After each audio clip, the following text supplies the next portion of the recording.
সরকারিতে চান্স পাওয়ার পেছনে মেডি নার্সিং এইড কোচিং আর আমার মা বাবার অবদান না বললেই নয়।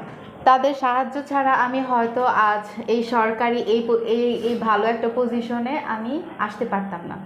Thank you mediate nursing coaching. আসসালামু আলাইকুম, আমি কামরুন্নাহার আরাফা। আমি একজন নার্সিং স্টুডেন্ট। আমি বর্তমানে চুয়াডাঙ্গা নার্সিং ইনস্টিটিউটের ফার্স্ট ইয়ার স্টুডেন্ট। আমি নারায়ণগঞ্জ সরকারি মহিলা কলেজ থেকে এইচএসসি পাশ করেছি। আমাদের নার্সিংয়ে আসার গল্পটা এত সহজ ছিল না। আমি মেডিয়েট নার্সিং কোচিং থেকে আমার নার্সিং জার্নিটা সফলতা অর্জন করতে পেরেছি। তো তোমরা যারা এইচএসসির পর নার্সিং নিয়ে পড়তে চাও এবং সরকারিতে চান্স পেতে চাও, তারা নার্সিং মেডিয়েট কোচিংয়ে যোগাযোগ করতে পারো।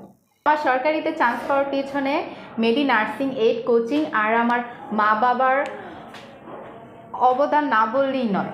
তাদের সাহায্য ছাড়া আমি হয়তো আজ এই সরকারি এই ভালো একটা পজিশনে আমি আসতে পারতাম না। Thank you mediate nursing coaching.